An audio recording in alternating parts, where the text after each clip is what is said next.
Hello my dear student, welcome back my YouTube channel. आज के इस वीडियो में हम आपके लिए लेकर आया हूँ क्लास टेंथ विज्ञान के very very most important question लेकर आया हूँ जो बोर्ड एग्जाम में हर बार आते हैं। जो छात्र 2025 की परीक्षा देने जा रहे हैं उनके लिए यह वीडियो बहुत ही इंपॉर्टेंट होने वाला है, क्योंकि यहाँ पर विज्ञान के सारे टॉपिक वाइज चैप्टर वाइज में क्वेश्चन लेकर आया हूँ विज्ञान के। तो चलो वीडियो को शुरू करते हैं। चैनल पहली बार तो लाइक और चैनल को सब्सक्राइब कर लेना, क्योंकि यह वीडियो में 40 मोस्ट इंपॉर्टेंट क्वेश्चन लेकर आया हूँ जो बोर्ड एग्जाम में हर बार आते हैं, वायरल क्वेश्चन लेकर आए। तो चलो वीडियो को शुरू करते हैं।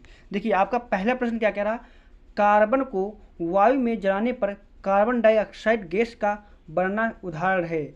यानी कि कार्बन है, सी होता है, प्लस इसमें हम क्या जोड़ देते हैं वायु में, वायु मतलब ऑक्सीजन में जलाने पर क्या होता है, तो ये क्या हो जाएगा CO2 हो जाएगा। क्या हो जाएगा CO2, यानी कि संयोजन आपस में मिल जाएगा। CO क्या आपस में मिल जाता है तो क्या हो जाएगा संयोजन या अभिक्रिया या योगात्मक अभिक्रिया भी कह सकते हो।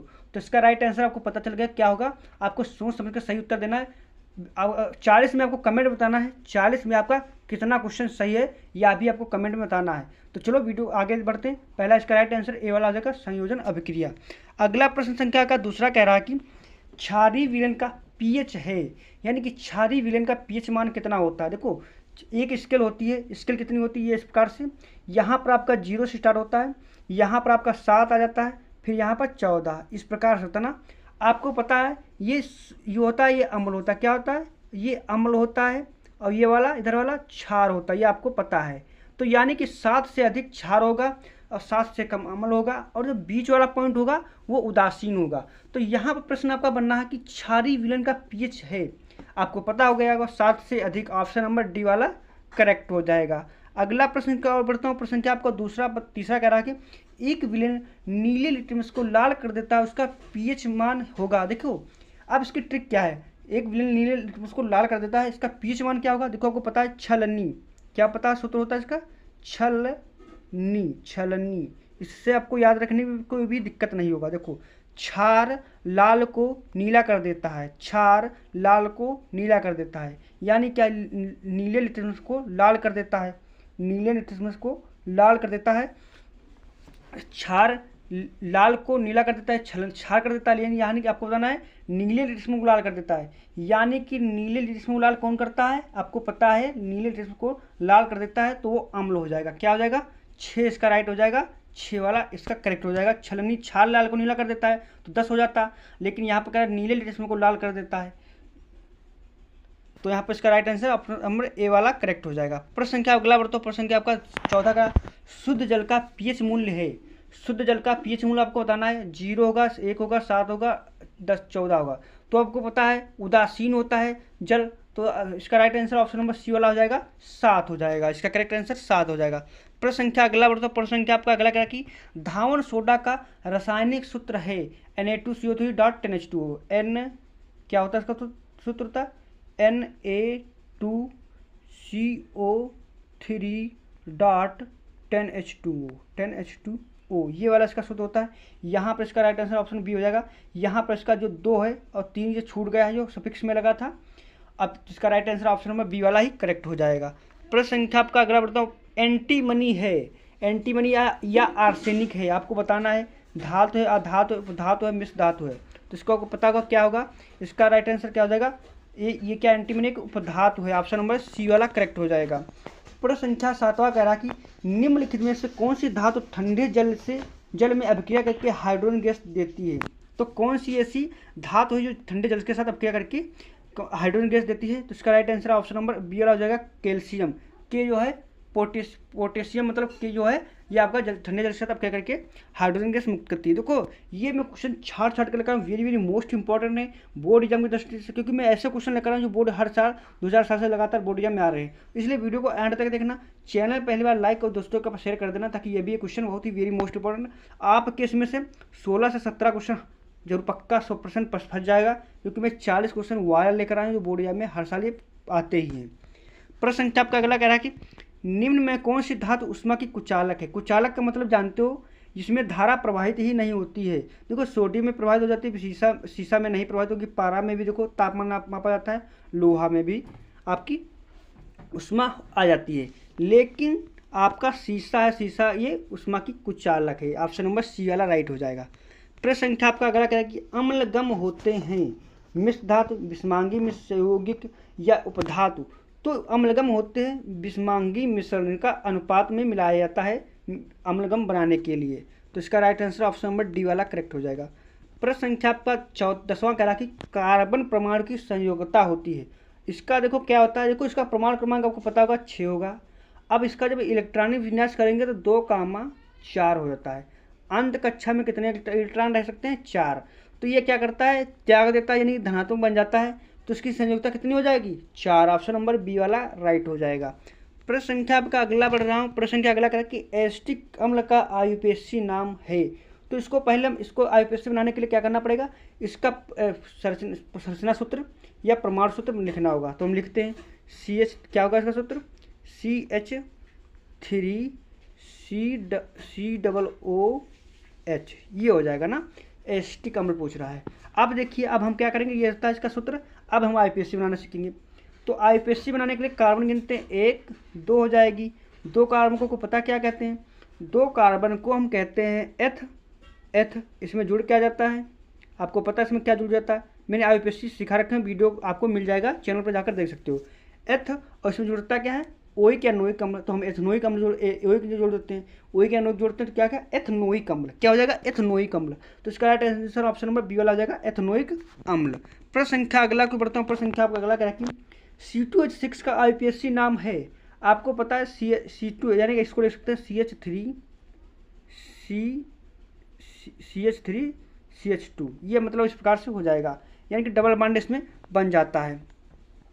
तो इसका राइट आंसर आपको C2H6 का आईपीएससी बताना आपको है। तो क्या हो जाएगा? कार्बन 2 है, कार्बन 2 को एथ कहते हैं। जुड़ता क्या इसमें जुड़ जाता आपका है एथ, इसमें जुड़ता है एन या ओन। तो क्या हो जाएगा? एथेन। एन जोड़ देते हैं, क्या हो जाएगा? एथेन हो जाएगा। एन जोड़ेंगे इसमें, एथेन हो जाएगा। इसका right answer option number B वाला करेक्ट हो जाएगा, एथेन। प्रश्न संख्या अगला बढ़ो। तो प्रश्न संख्या शुद्ध वायु है। शुद्ध वायु क्या है? एक समांगी मिश्रण, धातुओं का मिश्रण, यौगिकों का मिश्रण, में से कोई नहीं। तो आपको पता है शुद्ध वायु क्या है? एक समांगी समान मात्रा में मिश्रण है। ऑप्शन नंबर ए वाला करेक्ट हो जाएगा। प्रश्न संख्या आपका अगला कह रहा है कि CH3CH2OH का आईपीएससी नाम है। ये आपको बताना है, आपको बताना क्या बताना है? CH3CH2OH। अब ये एल्कोहल समूह का है का सूत्र। अब इसको हम आईपीएससी बनाएंगे, क्या करेंगे?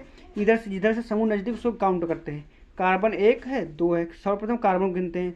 2 कार्बन को पता क्या कहते हैं? एथ कहते हैं। OH समूह में क्या जुड़ जाता है? आल या नाल जुड़ जाता है। तो क्या हो जाएगा? एथेनाल। एथेनाल। तो इसका right answer option number A वाला आ जाएगा, एथेनाल।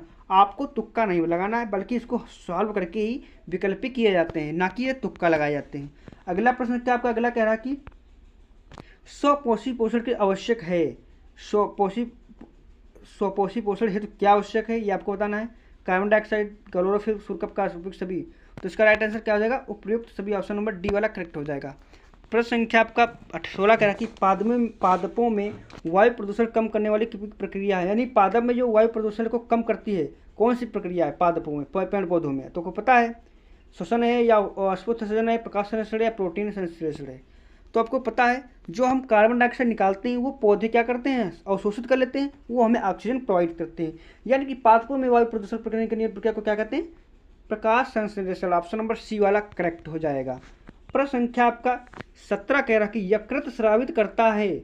यकृत, देखो सारे वेरी मोस्ट इंपॉर्टेंट। देखिए 22, 23, 24 लगातार बोर्ड एग्जाम आ रहा, तो 25 में क्या आएगा? नहीं आएगा, 100% आएगा। इसीलिए मैं क्वेश्चन छाट कर ढूंढ कर लाया हूँ, जो बोर्ड एग्जाम के रिलेटेड बहुत इंपॉर्टेंट है। यकृत स्रावित करता है लार, पित्तरस, जठररस, अग्नाशयिक रस। तो को पता है यकृत क्या स्रावित करता है? पित्तरस। ऑप्शन नंबर बी वाला करेक्ट हो जाएगा। प्रश्न संख्या आपका 18 मानव हृदय में कक्षों या वेश्म की संख्या होती है। मनुष्य के हृदय में कोष्ठों की संख्या क्या होती है, आपको बताना है। 1 3 4 2। तो मनुष्य में कोष्ठों की संख्या कितनी होती है? 4। ऑप्शन नंबर सी वाला राइट हो जाएगा। प्रश्न संख्या आपका 19 कह रहा कि पादपों में जाइलम उत्तरदायित्व है। जल का वहन, भोजन का वहन, अमीनों का अम्ल, ऑक्सीजन का। तो देखो पादपों में जाइलम का उत्तरदायित्व जल का वहन करता है। अब फ्लोएम किसका है? फ्लोएम आपका किसका है? भोजन का वहन करता है। फ्लोएम भोजन का वहन करता है। प्रश्न संख्या आपका अगला कह रहा है कि मनुष्य में वक्र एक तंत्र का भाग है जो संबंधित है, या वक्रों का कार्य एक संबंधित है, किससे संबंधित है? पोषण से, उत्सर्जन से, उत्सर्जन से, परिवहन से। तो इसका राइट आंसर क्या हो जाएगा? वक्र किससे संबंधित है? उत्सर्जन। किडनी है, किडनी किससे संबंधित है? उत्सर्जन से। प्रश्न संख्या आपका 21 कह रहा है, लार में कौन सा एंजाइम पाया जाता है? Pepsin, amylase, trypsin, lipase. तो लार में कौन सा एंजाइम पाया जाता है? लार में आपका amylase, option number B correct हो जाएगा, एमाइलेस पाया जाता है। आपको बताना है लास्ट में 40 क्वेश्चन में आपके कितने सही कर लिए हो, ये आपको कमेंट में बताना जरूर ही है, ताकि मैं जान सकूँ आपकी कितनी तैयारी हो चुकी है। एक स्वस्थ व्यक्ति में सामान्य रक्तदाब होता है 140/80 या आपका 135/100 या 120/80 या 125/115। तो इसका राइट आंसर क्या हो जाएगा? ऑप्शन नंबर सी करेक्ट होगा, 120/80 होता है एक स्वस्थ व्यक्ति में एक सामान्य रक्तदाब। अगला प्रश्न, पित्तरस का एक स्राव होता है, पित्तरस का संसेचन होता है पित्ताशय में, अग्नाशय में, यकृत में, अमाशय में। तो आपको मैंने पहले ही बता चुका हूँ, ऊपर बता चुका हूँ, बिल्कुल सेम तरीके से क्वेश्चन इसी प्रकार से था। उसमें पूछ रहा था यकृत किससे, मतलब पित्तरस किससे संबंधित है? यहाँ पर पित्तरस किससे संबंधित है? यकृत से। ऑप्शन नंबर सी वाला करेक्ट हो जाएगा। प्रश्न संख्या अगला बढ़ता हूँ। प्रश्न संख्या अगला क्या है? मस्तिष्क उत्तरदायित्व है सोचने के लिए, हृदय स्पंदन के लिए, शरीर का संतुलन बनाने के लिए, उपयुक्त सभी। तो इसका राइट आंसर क्या हो जाएगा? उपयुक्त सभी। देखो, आपको अगर उपयुक्त सभी प्रश्न आ जाए तो आपका 95% चांस है कि इसका right answer option number D वाला उपयुक्त सभी ही होगा। तो आपको ज़्यादातर अगर उपयुक्त सभी आ जाए तो आपको यही चूज करना है। प्रश्न संख्या अगला कह रहा है कि मादा लिंग हार्मोन कहलाता है एंड्रोजन, एस्ट्रोजन, इंसुलिन में से कोई नहीं। देखो, मादा लिंग हार्मोन क्या है? देखो, एंड्रोजन और इंसुलिन ये क्या है? नर के क्या है? ये हार्मोन है। लेकिन जो एस्ट्रोजन क्या है? एस्ट्रोजनन या जनन कह सकते हो, ये ट्रिक है इसकी। देखो, जन है तो जनन कर दो, तो क्या हो जाएगा? एस्ट्रोजन मादा लिंग हार्मोन होता है। ऑप्शन नंबर बी वाला राइट हो जाएगा। प्रश्न संख्या आपका अगला कह रहा है, मादा जनन तंत्र के किस भाग में लूप स्थापित किया जाता है? अंडाशय में, गर्भाशय में, अंडवाहिनी में, योनि में। तो इसका राइट आंसर क्या हो जाएगा? ऑप्शन नंबर डी वाला करेक्ट होगा, योनि में। अगला प्रश्न क्या बढ़ता हूँ। प्रश्न संख्या आपका अगला कह रहा है कि निम्न कौन सा अंग पौधों में नर जननांग का प्रदत्त करता है? पौधों में कौन सा ऐसा अंग इसमें है, आपको बताना है कि जो नर जननांग का भाग करता है? जयांग, पुंकेसर, वर्तिकाग्र, अंडाशय। तो इसका right answer option number B हो जाएगा, पुंकेसर। पुंकेसर एक नर जननांग अंग है। प्रश्न संख्या 28 कह रहा है कि निम्न कौन से पर्यावरण मित्र का व्यवहार कहलाते हैं? तो मैंने बता चुका हूँ, टिक क्या है आपको? उपयुक्त सभी। इसका राइट आंसर क्या हो जाएगा? उपयुक्त सभी। प्रश्न संख्या अगला बढ़ता हूँ। प्रश्न संख्या आपका अगला कह रहा है कि निम्न कौन सा मानव में मादा जनतंत्र का भाग नहीं है? मतलब मादा जनतंत्र का भाग ही नहीं है, ये आपको बताना। अंडाशय, शुक्राशय, गर्भाशय, डिंबवाहिनी। तो इसका राइट आंसर क्या हो जाएगा? देखो, अंडाशय, गर्भाशय और डिंबवाहिनी क्या है? ये आपकी मादा जनन तंत्र के भाग हैं। लेकिन जो आपका कौन चीज़, शुक्रवाहिका, ये आपका नर जनन तंत्र का भाग है। प्रश्न संख्या अगला बढ़ता हूँ। प्रश्न संख्या अगला करा कि निम्न कौन से पौधे में पुष्प एक लिंगी होते हैं? चैप्टर वाइज हैं, टॉपिक वाइज सारे हैं। निम्न कौन से पौधे में पुष्प एक लिंगी होते हैं? तो पपीता क्या है हमारा? एक लिंगी है। गुड़हल और सरसों, मटर क्या है? बहुलिंगी है या द्विलिंगी है। तो पपीता क्या है? एक लिंगी है। प्रश्न संख्या पर अगला करा कि डीएनए पाया जाता है कोशिका द्रव्य में, केंद्रक द्रव्य में, केंद्रिका में, केंद्रक में। तो इसका राइट आंसर क्या हो जाएगा? ऑप्शन नंबर डी वाला करेक्ट हो जाएगा, केंद्रक में डीएनए आरएनए पाए जाते हैं। प्रश्न संख्या आपका अगला कह रहा कि आनुवंशिकता के प्रयोग के मेंडल ने निम्न कौन से पौधे का प्रयोग किया? मेंडल ने अपना प्रयोग निम्न कौन से पौधे पर किया? वो सरल क्वेश्चन आपको पता होगा, मटर पर किया है। ऑप्शन नंबर सी वाला राइट हो जाएगा। प्रश्न संख्या आपका अगला कह रहा कि किसी बिंब का अवतल दर्पण द्वारा बना प्रतिबिंब आभासी सीधा बिंब से बड़ा पाया वस्तु की स्थिति कहाँ होनी चाहिए? मतलब आभासी अवतल दर्पण द्वारा प्राप्त प्रतिबिंब आभासी सीधा बिंब से बड़ा पाया गया वस्तु की स्थिति कहाँ होनी चाहिए? मुख्य फोकस तथा वक्रता केंद्र के बीच, वक्रता केंद्र पर, वक्रता केंद्र से परे, या दर्पण के ध्रुव तथा फोकस के बीच। तो इसका राइट आंसर क्या हो जाएगा? ऑप्शन नंबर डी हो जाएगा, दर्पण के ध्रुव तथा मुख्य फोकस के बीच में। प्रश्न संख्या आपका अगला कह रहा कि क्या कह रहा कि किसी गोली दर्पण द्वारा किसी पतले लेंस गोली लेंस दोनों की फोकस दूरियां -25 हैं तो दर्पण तथा लेंस संभवतः हैं। देखो, आपको पता है प्लस किस में होता है? प्लस आपका होता है उत्तल, किस में होता है? उत्तल में। और माइनस किस में होता है? अवतल में। तो जब दोनों की स्थितियाँ क्या होती हैं, फोकस दूरियाँ -25 हैं, तो आपको पता होगा कि अवतल ही दर्पण होगा। ऑप्शन नंबर ए वाला दोनों अवतल ही लेंस होंगे। प्रश्न संख्या आपका 35 करा कि मानव नेत्र द्वारा किसी वस्तु का प्रतिबिंब बनता है, स्वस्थ नेत्र में प्रतिबिंब बनता है, कहाँ बनता है? कार्निया पर, आइरिस पर, पुतली पर, रेटिना पर। तो आपको पता है रेटिना पर ही सब काम होता है, रेटिना ही आपका आंख का मेन अंग होता है। तो इसका right answer option number D वाला करेक्ट हो जाएगा। प्रश्न संख्या आपका अगला कह रहा है कि प्रिज्म द्वारा विचलन अधिकतम होता है। प्रिज्म से स्रोत प्रकाश की किरण गुजरने पर सबसे अधिकतम विचलन होता है। देखो तरंगदैर्घ्य सबसे ज़्यादा किसकी होती है? लाल की। विचलन किसका होता है? जब किसी त्रिभुज या किसी पार्ट से हम क्या करते हैं, प्रकाश को करते हैं, तो क्या होता है, टकराने के बाद ये इस प्रकार से हो जाता है, फिर ये क्या होता है, कई भागों में इस प्रकार रंगों में विभक्त हो जाता है। तो जो सबसे नज़दीक रहता है इसका विचलन कम होता है, और सबसे अधिक होता है उसका तो विभगोर। तो विचलन सबसे ज़्यादा किसका होता है? बैंगनी रंग का होता है। ऑप्शन नंबर बी वाला राइट हो ए वाला करेक्ट हो जाएगा, बैंगनी रंग का। प्रश्न संख्या आपका अगला कह रहा है कि एक व्यक्ति दूर स्थित वस्तुओं को स्पष्ट रूप से देखने में असमर्थ है, उसके नेत्र में कौन दोष होगा? तो आपको पता है दीर्घदर्शी दोष या आपका निकटदर्शी दोष, जरादर्शी दोष, या इनमें से कोई नहीं। तो दूर की वस्तु स्पष्ट नहीं देख पा रहा है, तो यहाँ तक किसका क्या हो जाएगा? निकट की वस्तु तो देख लेता है, लेकिन दूर की वस्तु यानी कि निकट दोष होगा। निकट की वस्तु तो स्पष्ट देख लेता है, लेकिन दूर की नहीं देख पाता है, तो क्या होगा? निकट दोष हो जाएगा। ऑप्शन नंबर बी वाला राइट हो जाएगा। प्रश्न संख्या आपका अगला कह रहा है कि विद्युत शक्ति का मात्रक है, वोल्ट है, या आपका वाट है, एम्पियर है, ओम है। देखो ओम प्रतिरोध का मात्रक, एम्पियर किसका मात्रक है? धारा का, वाट किसका है? शक्ति का, और वोल्ट किसका है? विभवांतर का। तो प्रश्न यहाँ पर हमारा क्या पूछ रहा है? प्रश्न कह रहा है कि हमारा विद्युत शक्ति का, तो शक्ति किसका मात्रक है? वाट हो जाएगा। ऑप्शन नंबर बी वाला करेक्ट हो जाएगा।